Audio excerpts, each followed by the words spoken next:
గురూజీ 72 గంటల్లోనే ఫోన్ లోని అద్భుతమైన జ్యోతిష్య పరిష్కారం చూపిస్తారు. నమ్మండి, నమ్మకపోండి, ఇది నిజం. శ్మశాన కాళి రుద్ర చౌడీదేవి ఆరాధకులు నంబర్ 1 వశీకరణ స్పెషలిస్ట్.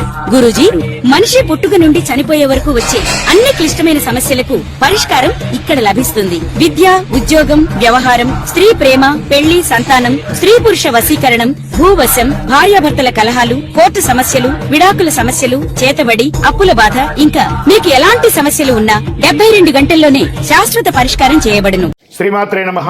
సద్గురు జ్యోతిష్యాలయం వారి యొక్క విశ్వావసునామ సంవత్సర 2025 మార్చి 29 నుండి మొదలు పెడితే మళ్ళీ 2026 మార్చి 28 వరకు వచ్చే ఈ తెలుగు నూతన సంవత్సరంలో వచ్చినటువంటి సంవత్సర రాశి ఫలితాలని మనం ఇప్పుడు తెలుసుకోబోతున్నాం. ప్రతి ఒక్కరికి ఏముంటుందంటే, గురుగారు నాకు ఎలా ఉండబోతుంది ఈ సంవత్సరం, నాకు ఆరోగ్యం ఎలా ఉంటుంది, నాకు ఐశ్వర్యం ఎలా ఉంటుంది, నా వ్యాపారం ఎలా ఉంటుంది, నాకు ఉద్యోగం ఎలా ఉంటుంది, నాకు అసలు ఉద్యోగం వస్తుందా రాదా, నాకు వివాహం అవుతుందా అవదా, నాకు సంతానం కలుగుతుందా కలగదా, నా వ్యాపారం అభివృద్ధి అవుతుంది, నేను విదేశాలకి వెళ్తానా వెళ్ళనా, ఎన్నో ప్రశ్నలతో కూడినటువంటి ఆ ప్రశ్నలకు సమాధానమే ఈ గోచార గ్రహస్థితి. ఈ యొక్క విశ్వావసునామ సంవత్సరంలో అందరికీ ఎలా ఉండబోతుంది, ఈ యొక్క విశ్వావసునామ సంవత్సరంలో జరగబోయే ఫలితాలన్నీ ఎలా ఉంటాయి, ఎవరు రాజు ఎవరు మంత్రి, అవన్నీ కూడా మనం తెలుసుకొని, సముద్ర జలాల్లో పడుతున్న వర్షాలు ఎలా ఉంటుంది, పర్వతం మీద పడుతున్నటువంటి వర్షాలు ఎలా ఉంటుంది, మూడాలు, కత్తెర, ఇవన్నీ కూడా తెలుసుకోబోతున్నాం. మకర సంక్రమణం గురించి కూడా తెలుసుకోబోతున్నాం. శివాయ గురవే నమః. శ్రీ గురుభ్యో నమః. సదాశివసమారంభాం శంకరాచార్య మధ్యమాం అస్మదాచార్య పర్యంతం వందే గురు పరంపరాం. ఈ యొక్క పంచాంగ శ్రవణం వల్ల వచ్చే ఫలితాన్ని కూడా మనం చెప్తున్నాం. శ్రీ కళ్యాణ గుణావహం రిపుహరం దుస్వప్న దోషాపహం గంగా స్నాన విశేష పుణ్యబలదం గోదానతుల్యం నృణాం ఆయుర్వృద్ధిత్తమం శుభకరం సంతాన సముత్ప్రదం నానాకర్మ సుసాధనం సముచితం పంచాంగమాకర్ణేత. దీని యొక్క అద్భుతమైనటువంటి ఏ విధమైనటువంటి దోషం ఉన్నా అందరూ కూడా ఆయురారోగ్య ఐశ్వర్యాలతో ఉండాలని ఈ యొక్క పంచాంగ శ్రవణాన్ని మనం చేయబోతున్నాం. ఈ సంవత్సరం రాజుగా రవి ఉంటున్నారు. సేనార్ఘ్య మేఘాధిపత్యులుగా కూడా రవికి లభించింది. మంత్రి చంద్రుడుగా ఉంటున్నాడు.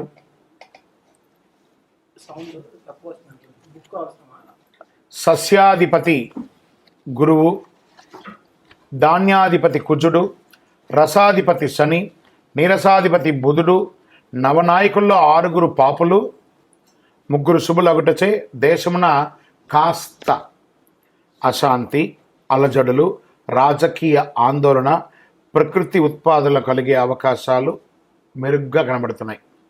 అయినను పురోహితాది ఉపనాయకులతో శుభులు ఎక్కువగా ఉండడం వల్ల అశ్వదాధిపత్యమగు మొదలగు పాపులతో సమానంగా శుభులు ఆధిపత్యం వహించడం వల్ల మళ్ళీ తిరిగి చక్కబడుతుందని కూడా ఉంది.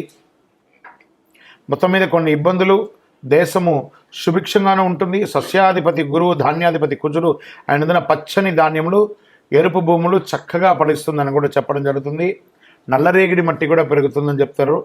అర్ధప్రవేశం పగలు కలుగుట అంత మంచిది కాదు. కాబట్టి లగ్నం నందు గురువు చంద్రుని వీక్షించడం వలన ఉభయ తెలుగు రాష్ట్రాల్లో ఎక్కువగా శుభములు, సుభిక్షములు చెప్పదగినగా చెప్పబడుతుంది. వర్ష జలలగ్నం నుంచిగా దేశమున పరిస్థితి శుభాశుభం మిశ్రమంగా ఉంటుంది.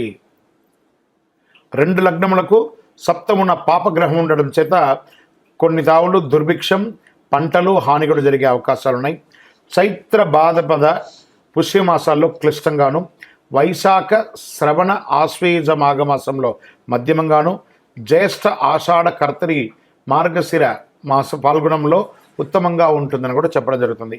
ఈ సంవత్సరం చైత్రమున సమశీతోష్ణ స్థితి కలిగి ఉత్తరార్థమున స్వల్పంగా తొలకరిస్తుంది. వైశాఖమున జ్యేష్ఠ పూర్వార్థమున గ్రీష్మాధిక్యం వాతాధిక్యం కలుగుతుంది. కొన్ని చోట్ల వడగళ్ళు వానలు కురిసే అవకాశాలు కూడా ఉన్నాయి. జ్యేష్ఠ ఉత్తరార్థమున తొలకరించి ఆషాఢమున బీజపాపముగా కలిగించు వర్షమును, శ్రావణ భాద్రపద పూర్వార్థమున సస్యానుకూలంగా వర్షాలు కురుస్తాయి అని ఆశ్వీజ మార్గశిర మాసంలో వాయు సహితంగా అంటే గాలితో కూడినటువంటి వర్షంగా ఉంటుందని కూడా చెప్పడం జరుగుతుంది. ఈ సంవత్సరము పశునాయకత్వం సంపూర్ణంగా యమునికి లభించడం వల్ల వర్షం పాడి పంటలు కాస్త మిశ్రమంగా కనబడుతుంది. అయితే ప్రత్యబ్ద యోగం పంచకంలో అధికంగా ఉండడం వల్ల ఇబ్బంది ఏం లేదు అని చెప్పడం జరుగుతుంది. అడకం ఎక్కువగా కాలబ్రహ్మ హస్తగమనం ఉండుట, దుర్భిక్షం మరియు వర్షాభావంలో కొన్ని ప్రదేశాల్లో అధిక వర్షాలు, కాస్త ప్రకృతి విలయతాండం కూడా జరిగే అవకాశాలు ఉన్నాయని కూడా చెప్పడం జరుగుతుంది. అధికముగా బాగున్న చాలా వరకు సుభిక్షంగానే ఉంటుందని కూడా చెప్పడం జరుగుతుంది. శుభాశుభ ఫలితాలు ఈ యొక్క విశ్వావసునామ సంవత్సరంలో మిశ్రమం అని చెప్పడం జరుగుతుంది. జ్యేష్ఠ శుక్ల త్రయోదశి ప్రభూతి ఆషాఢ పూర్ణిమ పర్యంతం ప్రాగస్థమిత గౌరుమాఢ్యం అని కూడా చెప్పడం జరుగుతుంది. మార్గశిర శుక్ల సప్తమి ప్రభూతినామ బహుళ చతుర్దశి పర్యంతం ప్రాగస్థమిత శుక్రమౌఢ్యమి వైశాఖ శుక్ల సప్తమి ప్రభృతి జ్యేష్ఠ శుక్ల ప్రతిపత్ పర్యంతం వాస్తుకర్తరి వైశాఖ బహుళ పంచమి నుండి సరస్వతీ నది పుష్కరం భాద్రపద శుక్ల పూర్ణిమకు రాహుగ్రస్త సంపూర్ణ చంద్రగ్రహణం, పాల్గొన శుక్ల పూర్ణిమకు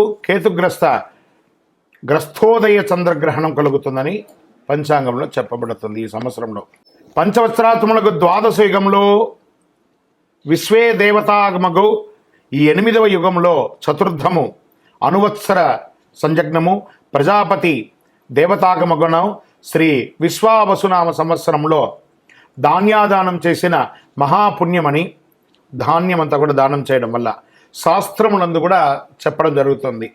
ఈ సంవత్సరం 8 వీసముల పంట, 2 తూముల వర్షము, 3 తూముల వాయు కలిగి ప్రజలు సర్వ సౌభాగ్యములు కలుగుతున్నారని జగద్గురువుల యొక్క హితబోధండి. స్వస్తి విశ్వావసునామ సంవత్సరం సుస్థితిగత సౌరబ్ధంగా 1-9-5-5-8-8-5-1-2-6 గాను, కళ్యాది గతాబ్దిగా 5-1-2-6 సంవత్సరం గాను, శంకరాచార్యుల సంవత్సరంగా 1236 నుంచి 1237 సంవత్సరం అని చెప్పవచ్చు. విక్రమాదిత్య సంవత్సరం 2082, శాలివాహన శక శతాబ్ది 1947, ఆంగ్ల శకాబ్ద 2025-27, భారతదేశ స్వాతంత్ర్యాబ్ది 78, సృష్ట్యాది అహర్గణ 7-1-4-4-1-6-8-9-2-6 సంవత్సరంగాను, కలి అహర్గణ 1-8-7-2-2-9 గాను, విశ్వావసునామ సంవత్సరం పొడవు 354 రోజులుగా నిర్ణయించడం అయింది. ఇది నిర్ణయించడం కదా, అలా వస్తుంది. ఆదత్రేఫలం నిరుపతే చాంద్ర సౌరమానాభ్యాం విశ్వావసునామ సంవత్సర ఫలం అంటారు దీన్ని. ప్రభవాదిగా 39వ సంవత్సరం విశ్వావసు, విశ్వేశాం వసు యసత్ అందరికీ ధనం కలిగిస్తుంది. విశ్వావసు సంవత్సరమున పంటలు మధ్యముగా ఉన్నా, అల్పవృష్టి ఉన్నా, కాస్త దొంగతనం, చోరభయం, రోగాదులు అధికంగా అయ్యే అవకాశాలుగా కూడా చెప్పడం జరుగుతుంది. ఈ యొక్క షష్టగ్రహ కూటమి కూడా ఉగాది రోజే అవుతుంది కాబట్టి కాస్త జాగ్రత్తగా, ఆరోగ్యం పట్ల జాగ్రత్త వహించాలని కూడా చెప్పడం జరుగుతుంది. గురువు ఉదయాబ్ది ఫలం అని కనుక గురువు అస్తమించిన తర్వాత తిరిగి ఉదయించేటప్పుడు ఏ నక్షత్రంలో ఉదయిస్తున్నాడో ఆ నక్షత్రాన్ని అనుసరించి ఆబ్దం ఉంటుందన్నమాట.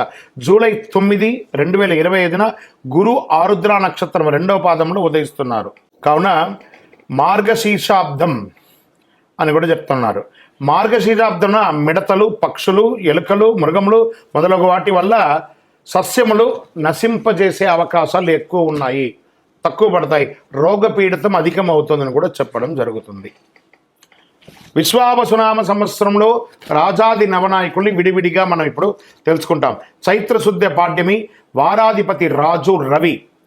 రవి మేష సంక్రమణం వారాధిపతి మంత్రి చంద్రుడు. రవి సింహ సంక్రమణ వారాధిపతిగా సేనాధిపతి రవి. రవి కర్కాటక సంక్రమణ వారాధిపతిగా సస్యాధిపతి గురు, రవి ధనుష్ సంక్రమణ వారాధిపతిగా ధాన్యాధిపతిగా కుజుడు, రవి మిథున సంక్రమణ వారాధిపతిగా అర్ఘాధిపతిగా రవి, రవి ఆరుద్ర నక్షత్ర ప్రవేశ వారాధిపతిగా మేఘాధిపతి రవి, రవి తులా సంక్రమణ వారాధిపతిగా రసాధిపతిగా ఉన్నటువంటి వారు శని, రవి మకర సంక్రమణ వారాధిపతిగా నీరసాధిపతిగా బుధుడు ఉన్నాడు. రవి రాజుగా ఉండడం వల్ల పరస్పర వైరములు కలుగుతాయి, మేఘాలు సమవృష్టి కలిగి ఉంటాయి. ప్రజలకు రాజుల వల్ల, శస్త్రముల వల్ల, చోరాగ్ని వల్ల చిన్న చిన్న ఇబ్బందులు వచ్చే అవకాశాలు ఉంటాయి, జాగ్రత్త పడండి అని పంచాంగం చెప్తుంది. ఇదంతా కూడాను వ్యక్తిగా సృష్టించింది కాదండి. సరే, రాజు గురించి చెప్పాము, మంత్రి గురించి ఇప్పుడు తెలుసుకున్నాం. చంద్రుడు మంత్రిగా ఉన్నప్పుడు సృష్టి ఉంటుంది, సమస్త సస్యములు ఫలవంతంగా ఉంటుంది, క్షేమము ఆరోగ్యం సుభిక్షంగా ఉంటుందని కూడా చెప్పడం జరుగుతుంది. సూర్యస్థ సేనాధిపతిగా ఎలా ఉంటుంది? రాజు రవియే, సేనాధిపతి కూడా రవియే ఉండడం వల్ల సేనాధిపతి అయినప్పుడు రాజులకు పరస్పర యుద్ధం కలిగే అవకాశాలు ఉన్నాయి. మబ్బులు, వాయు పీడించే కొద్దిపాటి వర్షములు కురిసే అవకాశాలు, రక్తధాన్యములు సమృద్ధిగా పండుతాయని కూడా చెప్పడం జరుగుతున్నది. గురు సస్యాధిపతిగా ఉన్నప్పుడు వారి ఫలితం ఎలా ఉంటుంది? బృహస్పతి సస్యములకు అధిపతి అయినప్పుడు యవలు, గోధుమలు, శనగలు పూర్ణముగా పండుతాయి, పసుపు రంగు నేల చక్కగా పండుతుందని కూడా చెప్పడం జరుగుతుంది. కుజస్య దానాధిపతి ఎలా ఉంటుందని చెప్పి, కుజుడు ధాన్యాధిపతి అయినప్పుడు ముళ్ళగుల ధాన్యములు, స్వల్పధాన్యములు, సిరుధాన్యములు, ఎర్రని నేల సంపూర్ణంగా పండుతుంది అని కూడా చెప్పడం జరుగుతుంది. ఇక్కడ రవి అర్ఘ్యాధిపతిగా ఉన్నారు, వారి ఫలితం ఎలా ఉంటుందంటే, రవి అర్ఘ్యాధిపతి అయిన వెలలు రేట్స్ అంతా కూడా తగ్గే అవకాశాలు ఉన్నాయి, వర్షములు తక్కువ కురుస్తాయి, ప్రజలు ఆకలి బాధ మరియు రాజులకు మంచి శ్రేయస్సు కలిగే అవకాశాలు కూడా చాలా బాగుందని కూడా చెప్పడం. సూర్యస్య మేఘాధిపతి, సూర్యుడే మేఘాధిపతిగా కూడా ఉంటున్నాడు. సూర్యుడు మేఘాధిపతి అయినప్పుడు వల్ల పంట స్వల్పంగా పండుతాయి, భయం అధికంగా ఉంటుంది, వర్షం తక్కువగా ఉంటుంది, ఖండవృష్టి కలిగి ఎర్రని ధాన్యం బాగా పండుతాయని కూడా చెప్పడం జరుగుతున్నాయి. శనీశ్వరుడు రసాధిపతిగా ఉంటున్నాడు. శని రసాధిపతి అయినప్పుడు నెయ్యి, నూనె, బెల్లము, తేనె మొదలుగా రసజాతులకు వెల లేకుండా ఉంటుంది, అంటే చాలా తగ్గే అవకాశాలు చాలా ఉన్నాయని చెప్తున్నాడు. బుధస్య నీరసాధిపతి, బుధుడు నీరసాధిపతిగా ఉండడం వల్ల ఈ ఉక్కు, ఖనిజములు, వివిధ ధాన్యములు సమృద్ధిగా ఉంటాయని కూడా చెప్పడం జరుగుతుంది. సో రాజాది నవనాయకుల్లో ఎవరెవరు ఎంతెంత ప్లేస్ తీసుకుంటున్నారంటే, రవి 4 ప్లేస్ని తీసుకుంటున్నారు, అంటే పోర్ట్ఫోలియో అంటారు చూసారా, ఈ పోర్ట్ఫోలియోస్ని వారు విభజించుకున్నారు. రవి 4 పోర్ట్ఫోలియో, చంద్రుడు 1, కుజుడు 1, బుధుడు 1, గురువు 1, శుక్రుడికి ఈసారి ఏం లేదు, శని భగవానికి 1. నవనాయకుల్లో 3 నాయకత్వాలు శుభగ్రహాలు, 6 నాయకత్వాలు పాపగ్రహాలుగా వచ్చాయి. నవనాయకుల్లో పాపగ్రహ నాయకత్వం ఎక్కువగా ఉంది కనుక విష్ణు సహస్రనామము లేదా చండీ సప్తసతి పారాయణము ఇలాంటివి చేయడం వల్ల చాలా అద్భుతం జరుగుతుంది అని కూడా చెప్తున్నారు. ఇప్పుడు ఇందులో ఉపనాయకులు ఎవరు? ఇప్పుడు దీంట్లో ఎలా ఉంటారంటే, ఒక చక్రవర్తి ఉంటారు, వారికి సామంతరాజు ఉంటారు కదా, అలా ఉపనాయకులుగా ఉన్నవారు ఎలా అంటే, మేషశంకరం వారాధిపతి, సర్వదేశోధ్యాధిపతిగా అశ్వాధిపతిగా చంద్రుడు, వృషభ సంక్రమణ వారాధిపతిగా పురోహితుడుగా గజపతి, అడవిపతి గురువుగా ఉంటున్నాడు. మిథున సంక్రమణ వారాధిపతిగా పశువులకు అధిపతి అయినటువంటి రవి ఉంటున్నాడు. కర్కటక సంక్రమణ వారాధిపతిగా దేవాధిపతి గురువు ఉంటున్నారు. సింహ సంక్రమణ వారాధిపతిగా పురుషాధిపతి రవి ఉంటున్నారు. కన్య సంక్రమణ వారాధిపతిగా పరీక్షకుడు గ్రామాధిపతిగా బుధుడు ఉంటున్నాడు. తులా సంక్రమణ వారాధిపతిగా వస్త్రాధిపతి, వస్త్రానికి శని భగవానుడు కూర్చున్నాడు. వృశ్చిక సంక్రమణ వారాధిపతిగా గ్రామపాలకుడు రత్నాధిపతిగా చంద్రుడు ఉంటున్నాడు. ధనుష్ సంక్రమణ వారాధిపతి వృక్షాధిపతిగా కుజుడు ఉంటున్నారు. మకర సంక్రమణ వారాధిపతిగా జంగమాధిపతి బుధుడుగా ఉంటున్నాడు. కుంభ సంక్రమణ వారాధిపతిగా గణకుడు, సర్పాధిపతిగా శుక్రుడుగా ఉంటున్నాడు. మీన సంక్రమణ వారాధిపతి దైవజ్ఞుడు, మృగాధిపతి రవిగా ఉంటున్నారు. చైత్రశుద్ధ పాడ్యమి వారాధిపతిగా రాష్ట్రాధిపతి శుభాధిపతి రవిగా ఉంటున్నారు. రవి ఆరుద్ర నక్షత్ర ప్రవేశం వారాధిపతి స్త్రీలకు అధిపతి అయినటువంటి వారు రవి ఉంటున్నారట. ఇక్కడ ఉపనాయకుల్లో ఎవరెవరు ఎంతెంత పోర్ట్ఫోలియో తీసుకుంటున్నారు అని అంటే, రవి 7 స్థానాలను, చంద్రుడు 4 స్థానాలను, కుజుడు 1 స్థానాన్ని, బుధుడు 3 స్థానాలని, గురుడు 3 స్థానాలని, శుక్రుడు 2 స్థానాలని, శని భగవానుడు ఒక స్థానాన్ని తీసుకొని 21 మంది ఉపనాయకుల్లో 12 నాయకత్వాలు శుభగ్రహం. చూడండి 21లో డివైడ్ చేసుకుంటే 12 మంది క్షేమం చేసేవాళ్ళు. ఇక్కడ చూడండి ప్రధానంలో కొంతమంది తక్కువ ఉండేసరికి దీన్ని ఏం చేస్తుందంటే ఇది బ్యాలెన్స్ చేస్తుంది. అక్కడ చెడు వచ్చినా ఇక్కడ మంచి చేసేసరికి ప్రజలకి అద్భుతం జరుగుతుందని చెప్తుంది. సో 9 మంది నాయకత్వాలు పాపగ్రహాలుగా ఉన్నారు. మేఘాధిపతి నిర్ణయం ఎలా చెప్పడం జరుగుతుంది? 1947 × 8/9 = 6 శేషంగా చెప్పడం వల్ల నీలనామకో మేఘంగా చెప్పడం జరుగుతుంది. ఈ సంవత్సరం నీల పేరుగల మేఘంగా వర్షించును. దీని ఫలితం ఎలా ఉంటుంది అని అనుకుంటే అడక చాలా అద్భుతమైనటువంటి వర్షంగా ఉంటుందని కూడా చెప్పడం జరుగుతుంది. అడకాది నిర్ణయం నవనాయకుల రాజును బట్టి నిర్ణయించాలి. రాజు రవి కనుక అడక 2 ఎలా ఉంటుంది? 10 భాగాలు సముద్రంలో, 7 భాగాలు పర్వతాలపైన, 2 భాగాలు భూమిపైన వర్షం కురుస్తుంది. పశునాయక నిర్ణయం ఎవరన్నారంటే దానికి అధిపతి యముడుగా ఉన్నాడు. ప్రతి సంవత్సరం చైత్రశుద్ధ పాఠమి వారాధిపతి నుండి పశునాయకుడి యొక్క నిర్ణయం జరుగుతుంది. చైత్రశుద్ధ పాఠ్యమి వారాధిపతిగా రవి = యముడుగా పశునాయకుడిగా ఉంటున్నాడు. సూర్యకుజులు రాజులై యముడు పశుపాలకులు అవుతాడు. బుధ శనులు రాజులైనచో బలరాముడు, చంద్రగృహ శుక్రుడు రాజులైతే శ్రీకృష్ణుడు పశుపాలకులు అవుతారు. యముడు పశుపాలకుడు అయితే పశునాశనం జరిగే అవకాశాలు ఉన్నాయి, జాగ్రత్త పడండి. బలరాముడు పశుపాలకుడు అయితే వానలు బాగుంటుంది. గోపాలుడు పశుపాలుడు అయితే గోవులు పాలించబడతాయి. ఓకే, ఈ సంవత్సరం వచ్చే పుష్కరం దేనికి ఏ నదికి వస్తుందంటే సరస్వతీ నదికి పుష్కరాలు వస్తున్నాయి. 14 మే 2025 బుధవారం శ్రీ విశ్వావసునామ సంవత్సరం వైశాఖ బహుళ విధియ నాడు గురువు రాత్రి 9:21 మిథున రాశి ప్రవేశం చేయడం వల్ల పుష్కర స్నాన ఆరంభం గురువారం అరుణోదయ వేళ నుండి చెప్పారు. 15 మే 2025 విశ్వావసునామ సంవత్సర వైశాఖ బహుళ తదియ గురువారం నుండి 26 మే 2025 వైశాఖ బహుళ చతుర్దశి సోమవారం వరకు సార్ధ త్రికోటి తీర్థ రాజ సహిత సరస్వతీ నదికి పుష్కరాలుగా నిర్ణయించడం అయింది. ఇక విశ్వావసునామ సంవత్సరంలో మైఢ్యమి, కర్తరి, గురుమూఢ్యమి, శుక్రమూఢ్యమి అంతా ఎలా వస్తుంది? ఈ రోజుల్లో ఏం చేయాలి చేయకూడదని ఉంటుంది కదా, అది ఎప్పుడు ఉంది? ఆ శుభకార్యాలు ఎందుకు చేయకూడదు, ఏ సమయంలో ఉండకూడదని ఇదివరకు మనం చెప్పున్నాం. కానీ డేట్ మాత్రం ఇప్పుడు మనం చెప్పుకున్నాం. శ్రీ గురుమౌఢ్యమి జూన్ 9, 2025 నుండి జూలై 9, 2025 వరకు. శ్రీ విశ్వావసునామ సంవత్సర జ్యేష్ఠ శుద్ధ త్రయోదశి సోమవారం నుండి ఆషాఢ శుద్ధ చతుర్దశి బుధవారం వరకు గురుమౌఢ్యమి ఉంటుంది. శుక్రమౌఢ్యమి నవంబర్ 26, 2025 నుండి ఫిబ్రవరి 17, 2020 వరకు. శ్రీ విశ్వావసునామ సంవత్సర మార్గశిర శుద్ధ షష్ఠి బుధవారం నుండి మాఘ బహుళ అమావాస్య మంగళవారం వరకు శుక్రమౌఢ్యమి. ఆల్మోస్ట్ ఆల్ ఒక 3 నెలలు ముహూర్తాలు ఉండవు. నవంబర్ నుండి మొదలు పెడితే ఫిబ్రవరి వరకు. కాబట్టి వివాహం, గృహప్రవేశం అవన్నీ చేసుకోవాలనుకున్న వాళ్ళు మంచి సమయం చూసుకొని ఇవన్నీ చేసేసుకోండి. సరే, వాస్తుకర్తరి ఎప్పుడు వస్తుంది? వాస్తుకర్తరి ప్రారంభం రవి భరణి 3వ ప్రవేశం మే 4, 2025. వాస్తుకర్తరి పరిసమాప్తం రవి రోహిణి 2వ ప్రవేశం మే 28, 2025.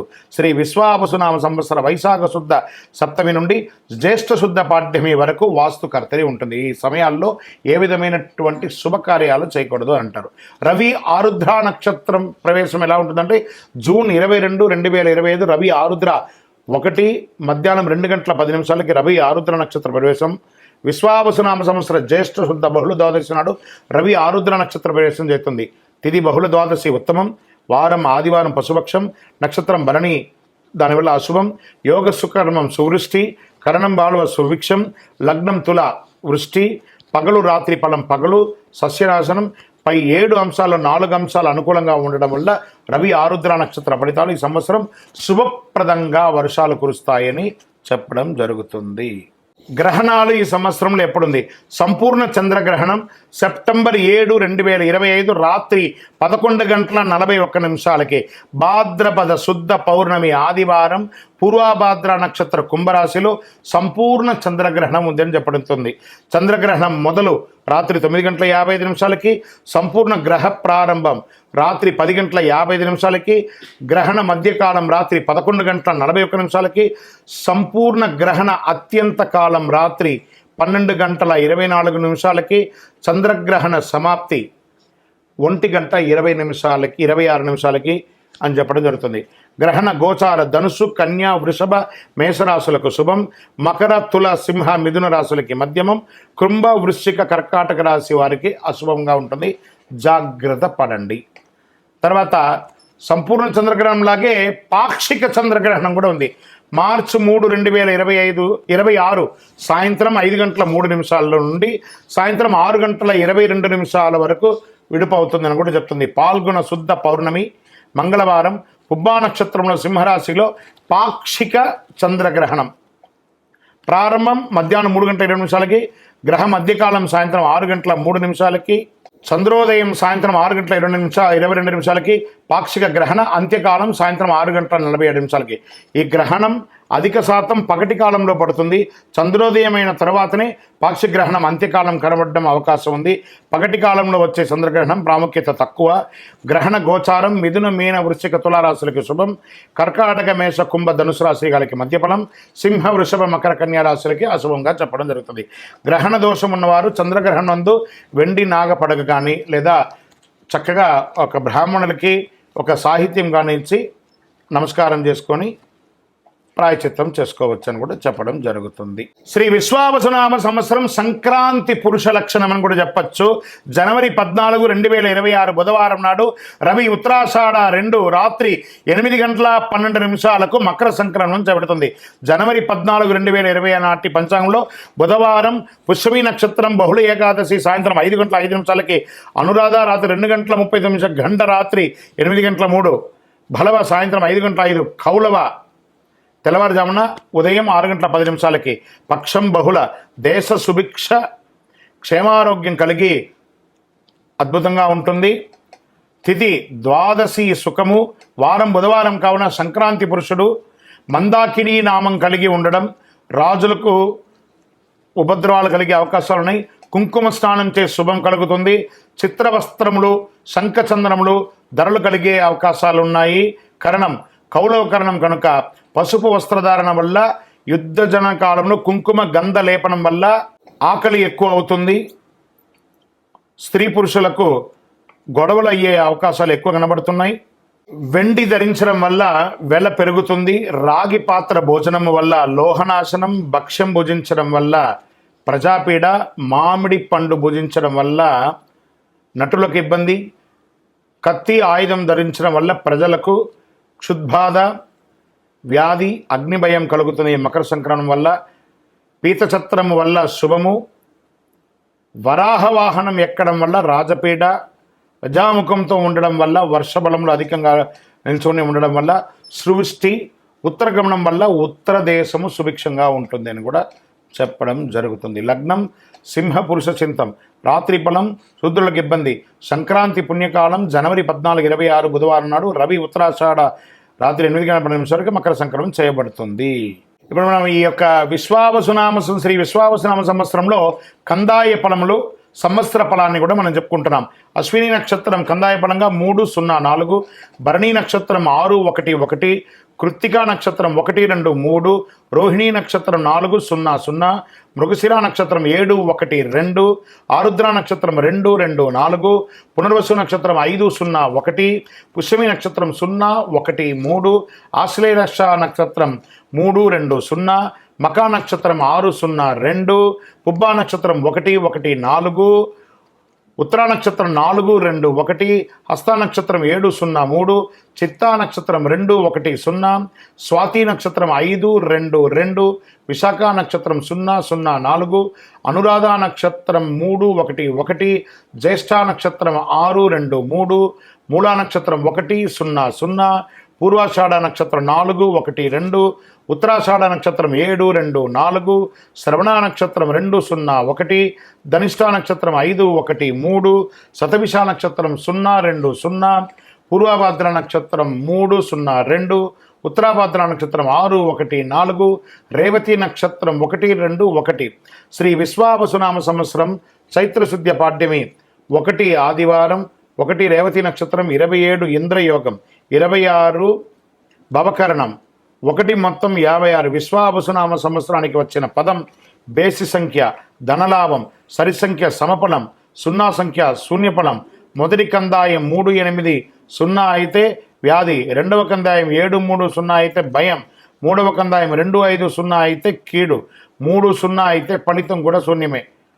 ఇది కందాయ ఫలం యొక్క ఉన్నది. ఆదాయ రాజపూజ్య వ్యయాలు మేషరాశి ఆదాయం 2, వ్యయం 14, రాజపూజ్యం 5, అవమానం 7. వృషభ రాశి ఆదాయం 11, వ్యయం 5, రాజపూజ్యం 1, అవమానం 3. మిథున రాశి వారికి 14 ఆదాయం, వ్యయం 2, రాజపూజ్యం 4, అవమానం 3. కర్కాటక రాశి వారికి ఆదాయం 8, వ్యయం 2, రాజపూజ్యం 7, అవమానం 3. సింహరాశి వారికి ఆదాయం 11, వ్యయం 11, రాజపూజ్యం 3, అవమానం 6.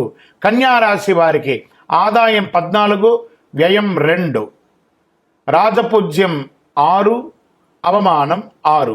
తులారాశి వారికి 11 ఆదాయం, 5 వ్యయం, 2 రాజపూజ్యం, 2 అవమానం. వృశ్చిక రాశి వారికి 2 ఆదాయం, వ్యయం 14, రాజపూజ్యం 5, అవమానం 2. ధనుసు రాశి వారికి ఆదాయం 5, వ్యయం 5, రాజపూజ్యం 1, అవమానం 5. మకరం వారికి ఆదాయం 8, ఖర్చు 14, వ్యయం, రాజపూజ్యం 4, అవమానం 5. కుంభరాశి వారికి 8 ఆదాయం, వ్యయం 14, రాజపూజ్యం 7, అవమానం 5. మీనరాశి వారికి ఆదాయం 5, వ్యయం 5, రాజపూజ్యం 3, అవమానం 1. 25, 26లో మౌఢ్యమి కర్తమి పుష్కర గ్రహణ వివరాలలో ముహూర్తాలు ఎలా ఉన్నాయి అనేది మంత్ వైజ్గా ఉంటుంది. ముఖ్యమైనటువంటి చెయ్యకూడని ముహూర్తాలు చెప్పేస్తాను. చేసే ముహూర్తాలు మీ యొక్క పరిసర ప్రాంతాల్లో ఉన్నటువంటి గురువుల్ని సంప్రదించి మీ ఇంటి బ్రాహ్మణుల్ని వారికి నమస్కరిస్తూ వారి దగ్గర మీరు చేసే శుభకార్యం గురించి చెప్పి ముహూర్తాలు తీసుకోండి. గురుమౌఢ్యమి మళ్ళీ చెప్తున్నాం, జూన్ 9, 2025 నుండి జూలై 9, 2025 వరకు. శుక్రమౌఢ్యమి నవంబర్ 26 నుండి 25, నవంబర్ 26, 2025 నుండి ఫిబ్రవరి 17, 2026 వరకు. వాస్తుకర్తరి మే 4, 28 నుండి 2025, 25 వరకు ఉంటుంది. కాబట్టి ఈ రోజుల్లో ఏ విధమైనటువంటి ముహూర్తాలు లేవు. మిగతా రోజులలో మీ పరిసర ప్రాంతాల్లో ఉన్న గురువులను సంప్రదించి ముహూర్తాలు నిర్ణయించుకోండి. అందరూ కూడా యోగక్షేమంగా ఉండాలి. పంచాంగ శ్రవణం అనేది కొంచెం ఇలా మనం చెప్తూ ఉండగా కొంచెం ఏదో అర్థం కాని సబ్జెక్టుగా ఉంటుంది, కానీ ఇది వినాలట. ఇది వింటేనే మనం ఏంటో తెలుస్తుందని చెప్పేసి. ఇప్పుడు జనరల్గా మనం ఒక టెస్ట్కి మన శరీరంలో పోతే నఖశిక పర్యంతం ఎలా టెస్ట్ తీస్తే చాలా రిపోర్ట్స్ ఇస్తారు, మనకి అర్థం కాదు. కానీ డాక్టర్ చూసి ఇది అని చెప్పేస్తారు. అలా అది అర్థం కాకపోయినా పంచాంగ శ్రవణాన్ని కనీసం సంవత్సరంలో ఒకరోజైనా వినాలి. పంచాంగ శ్రవణం విన్న ప్రతి ఒక్కరు కూడాను ఆయురారోగ్య ఐశ్వర్య భోగభాగ్యాలతో ఉండాలని అఖిలాండ కోటి బ్రహ్మాండ నాయకుడు శ్రీ ధర్మశాస్త్ర అయ్యప్ప స్వామి వారిని మీకోసం ప్రార్థన చేస్తూనే ఉంటాను. అందరూ క్షేమంగా ఉండండి, కరుంగాళి మాల ధరించండి, ఆరోగ్యంగా ఉండండి, ఐశ్వర్యంగా ఉండండి, సంపన్నంగా ఉండండి. విజయోస్తు. ఇందులో మళ్ళీ చెప్తున్నాను, గోచార గ్రహస్థితి మీ యొక్క వ్యక్తిగత జాతకానికి ఒక 30 నుంచి 40% మాత్రమే వర్తిస్తుంది. మీరు పుట్టినటువంటి ఆ లగ్నం, మీ యొక్క టైం ప్రకారం ఒక లగ్నం ఉంటుంది, మీ నక్షత్రం ఉంటుంది, మీ పాదం ఉంటుంది. దాని ప్రకారంగానే సంపూర్ణ జాతకాన్ని తెలుసుకోవడం కుదురుతుంది. నేను చెప్పే ఈ గోచార ఫలితాన్ని కొంతవరకు తీసుకోండి. తర్వాత మీ యొక్క వ్యక్తిగత జాతకాన్ని మీ పరిసర ప్రాంతాల్లో ఉన్నటువంటి గురువుల్ని సంప్రదించండి. గురుగారు నాకు ఈ సంవత్సరం ఎలా ఉంది, నాకు జాతకం చెప్పండి అని వారి దగ్గర అవసరమైతేనే తెలుసుకోండి. మళ్ళీ చెప్తున్నాను, ప్రతి దాంట్లోనూ ప్రతి ఎపిసోడ్లోనూ నేను చెప్తూ ఉంటాను, జాతకం పడుతున్న వర్షానికి ఒక గొడుగు మాత్రమే, కానీ జాతకం జీవితం కాదు. మీరు మిమ్మల్ని నమ్మండి, మీ ఇష్టదైవాన్ని నమ్మండి, మీ కులదైవాన్ని నమ్మండి, మీ జీవితం బాగా ఉంటుంది. మరి లేదు గురుగారు మేము మీ దగ్గర తెలుసుకోవాలనుకుంటున్నామని చాలామందికి ఉంటుంది కదా. మా దగ్గర తెలుసుకోవాలనుకుంటే కింద కనబడుతున్న మా నెంబర్కి మీ పేరు, date of birth, time of birth, place of birth WhatsApp చేయండి, కాల్ చేయకండి. అది చూసిన తర్వాత మా అడ్మిన్స్ మీకు రిప్లై ఇస్తారు. విజయోస్తు. మకర రాశి వారు ఉత్తరాషాఢ నక్షత్రం 2, 3, 4 పాదములు, శ్రవణ నక్షత్రం మరియు ధనిష్ట 1, 2 పాదాలకు జన్మించిన మీరు మకర రాశి వారిగా పరిగణించబడుతున్నారు. ఈ విశ్వావసునామ సంవత్సర శుభాశుభ ఫలితాలు ఎలా ఉన్నాయి చూద్దాం. ఈ సంవత్సరం ప్రారంభం మరియు కార్తీక మార్గశిరం యందు ద్వితీయ శని ఒకటిచే ధన వ్యయము, తేజోహాని, అకాల కలహములు కలిగే అవకాశాలు, స్వజన విరోధములు, పాప చింతన కలిగే అవకాశాలు కనబడుతున్నాయి. కానీ ఒక శుభం ఏమంటే 7.5 సంవత్సరాలుగా పడుతున్నటువంటి మీ యొక్క కష్టం తొలగి శని భగవానుడు స్థానం మారుతున్నాడు. కంప్లీట్గా 7.5% అనేది తొలగిపోతుంది మకర రాశి వారికి. మిగిలిన సమయం అంతా తృతీయ సరిగా ఆ ఒక్క 2 నెలలు మాత్రమే ఇబ్బందిగా ఉన్న మిగతా ఆ సంవత్సరం అంతా కూడాను తృతీయ శనిగా ఏళ్నాడు శని తొలగటచే చాలా వరకు అనుకూలం. కాలం రుణ విముక్తి, భూగృహ యోగం, సంపాదన, ఉద్యోగ ప్రాప్తి కలుగుతుంది. స్వబుద్ధితో యత్నించిన కార్యక్రమాన్ని సిద్ధిస్తుంది. అన్నదమ్ముల మధ్య గొడవలు ఏమైనా ఉంటే తొలగిపోతాయి. పేచీలు పరిష్కారమయ్యే అవకాశాలు ఉన్నాయి. చైత్ర వైశాఖముల యందు పంచమ గురువు ఒకటొచ్చి చాలా వరకు పరిస్థితులు అనుకూలిస్తుంది. ప్రత్యేకించి విదేశాలకు వెళ్ళాలనుకున్న వాళ్ళకి, విదేశాల్లో ఉన్న వాళ్ళకి శుభవార్తలు వినే అవకాశాలు ఎక్కువ కనబడుతున్నాయి. వ్యాపారస్తులకి చాలా యోగకారంగా ఉంటుంది. ఈ యూనివర్సిటీస్లో చదివే వాళ్ళు, మాస్టర్ డిగ్రీస్ చేసేవాళ్ళు, రీసెర్చ్ చేసేవాళ్ళు, లేదా సైంటిస్టులకి, కళాకారులకి, వీళ్ళకందరికీ కూడా చాలా అద్భుతం. చదువు పుట్టలుగా ఉన్నటువంటి చదువుని నమ్ముకున్న వాళ్ళకి అందరికీ కూడా ఈ సంవత్సరం మకర రాశి వారికి చాలా అద్భుతంగా ఉంటుంది. సంతాన యోగం అని కూడా చెప్పచ్చు. పుత్రవృద్ధి, స్వజన మిత్ర యోగం, ప్రభువుల అనుకూలత, షష్టమ గురువు ఒకటొచ్చే శత్రు జ్ఞాద బాధలు. అప్పుడు గురువు వచ్చేసి శత్రువులు ఉండడం వల్ల చోర రోగ బాధ్యాలు అయ్యే అవకాశాలు ఉన్నాయి. కార్తీక మార్గశిరములందు సప్తమ గురువు మళ్ళీ మారుతున్నాడు. ఒకటైతే అనుకూల పరిస్థితులు వస్తాయి. చైత్ర వైశాఖములందు తృతీయ రాహువు, భాగ్యకేతు ఒకటచే తలచిన కార్యాలన్నీ నెరవేరుతాయి. ఈ సంవత్సరము మకర రాశి వారికి ఒక రకంగా జాక్పాట్ అని కూడా చెప్పచ్చు. వ్యాపారస్తులకి డెడ్ స్టాక్స్ అన్ని క్లియర్ అయిపోయి యోగంగా ఉంటారు. ఉద్యోగస్తులు మీరు కోరుకున్న చోట భార్యాభర్తల మధ్య సఖ్యత లోపంగా ఉన్న వాళ్ళు సఖ్యత పొందారు. విడిపోయిన భార్యాభర్తలు కూడా కలుస్తారండి. అది యొక్క సంవత్సరంలో ఉన్నటువంటి గొప్పతనం. అనుకూలత పెరుగుతుంది, బాగా పెరుగుతుంది అని కూడా చెప్పచ్చు. చివరి 3 మాసంలో మరింత గొప్పగా ఉంటుందని కూడా చెప్పచ్చు. ఉత్తరాషాఢ నక్షత్రం వారికి సంవత్సర ఆరంభం నుండి ఆషాఢ బహుళం వరకు జన్మతార యందు కేతు సంచరిస్తున్నారు.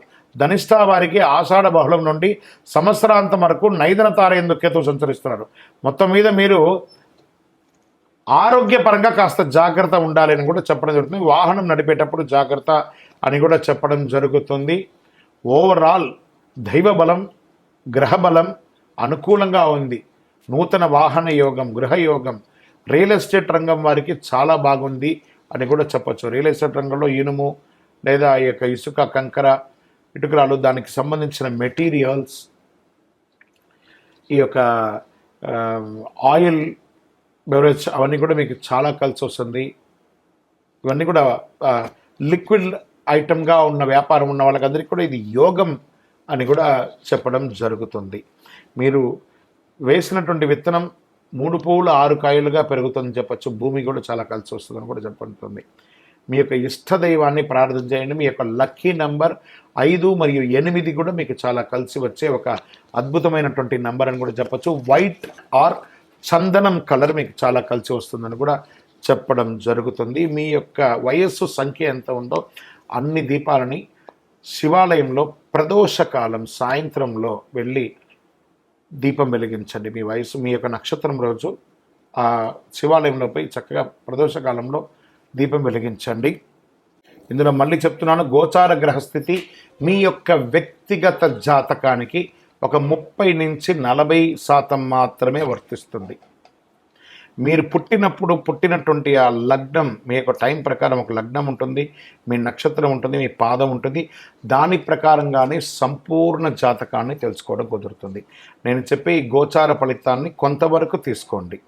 తర్వాత మీ యొక్క వ్యక్తిగత జాతకాన్ని మీ పరిసర ప్రాంతాల్లో ఉన్నటువంటి గురువులను సంప్రదించండి. గురుగారు, నాకు ఈ సంవత్సరం ఎలా ఉంది, నాకు జాతకం చెప్పండి అని వారి దగ్గర అవసరమైతేనే తెలుసుకోండి. మళ్ళీ చెప్తున్నాను, ప్రతి ఛానల్, ప్రతి దాంట్లోనూ, ప్రతి ఎపిసోడ్లోనూ నేను చెప్తూ ఉంటాను, జాతకం పడుతున్న వర్షానికి ఒక గొడుగు మాత్రమే, కానీ జాతకం జీవితం కాదు. మీరు మిమ్మల్ని నమ్మండి, మీ ఇష్టదైవాన్ని నమ్మండి, మీ కులదైవాన్ని నమ్మండి, మీ జీవితం బాగా ఉంటుంది. మరి లేదు గురుగారు, మేము మీ దగ్గర తెలుసుకోవాలనుకుంటున్నామని చాలామందికి ఉంటుంది కదా. మా దగ్గర తెలుసుకోవాలనుకుంటే కింద కనబడుతున్న మా నెంబర్కి మీ పేరు, date of birth, time of birth, place of birth WhatsApp చేయండి, కాల్ చేయకండి. అది చూసిన తర్వాత మా అడ్మిన్స్ మీకు రిప్లై ఇస్తారు. విజయోస్తు.